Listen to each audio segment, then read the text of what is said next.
Kelzadi. En 1994, j'avais 14 ans. Et un jour au collège, il y a des potes qui m'ont dit « Mais frérot, y a pas tes tontons là, dans un zoo là, le truc Bamboula à Nantes ?» À l'époque, ça a fait beaucoup de bruit. Puis on a oublié l'affaire. Sauf ceux qui l'ont vécu, bien sûr. Et qui vont nous la raconter. Bamboula, vous vous souvenez sans doute de ces biscuits commercialisés par la marque Saint-Michel dans les années 80 et 90. Bamboula fut le sponsor d'un parc animalier à Port-Saint-Père, près de Nantes, un safari park où on pouvait aller voir des girafes et des lions. Le directeur de l'époque décida d'y implanter aussi un village ivoirien. Des musiciens, des chanteurs, des danseurs, des artisans furent installés dans un village reconstitué avec des cases en argile et des toits de chaume. Les conditions de vie et de travail de ces hommes, de ces femmes et de ces enfants très vite scandalisent des associations et des syndicats. Ils créent un collectif baptisé Non à la réserve humaine. Ce qui est le plus grave, c'est que ces gens travaillent déjà depuis une semaine.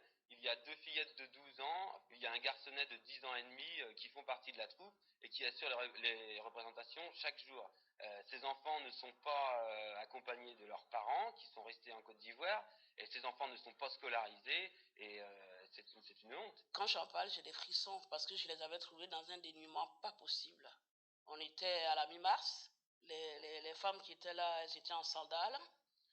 Il n'y avait ni chaussures chaudes, ni un pullover sur le dos.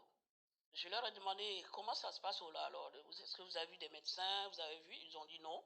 On a vu personne. Et quand on a des soucis, ce sont les vétérinaires qui s'occupent de nous. Soignés par des vétérinaires, ces êtres humains exposés pour le folklore étaient aussi enfermés. Le directeur du parc animalier leur avait confisqué leur passeport, prétendument pour ne pas qu'ils les perdent. Et le collectif a-t-il obtenu gain de cause? Sur certains points, oui. Les enfants ont été scolarisés quelques heures par semaine. Une enseignante a été envoyée sur place. Mais c'était bien peu par rapport à l'ampleur de ce qui posait problème. Les responsables du zoo expliquaient à l'époque que ces artistes étaient employés par l'Office ivoirien du tourisme, car l'ambition c'était de promouvoir le tourisme en Côte d'Ivoire. Ces hommes, ces femmes étaient payés un quart du SMIC. Ils ne bénéficiaient d'aucune protection sociale. Le droit français ne s'appliquait pas pour eux. Le village ivoirien, en somme, était une enclave juridique sur le territoire français. Ils étaient hébergés dans des conditions indécentes, dormaient à plusieurs sur le même matelas. Le documentaire aborde aussi des accusations d'agression sexuelle commises sur des danseuses ivoiriennes. Alors face à la polémique, tout le monde a finalement été renvoyé ficelé en Côte d'Ivoire. La justice française a fini 3 ans plus tard par reconnaître une atteinte grave à la dignité humaine. Les réalisateurs de ce documentaire, Johan de Maugrand et François Tchernia, ont retrouvé beaucoup de ceux et de celles qui ont vécu cette histoire et leur donnent la parole. Leur documentaire s'appuie aussi sur des images d'archives.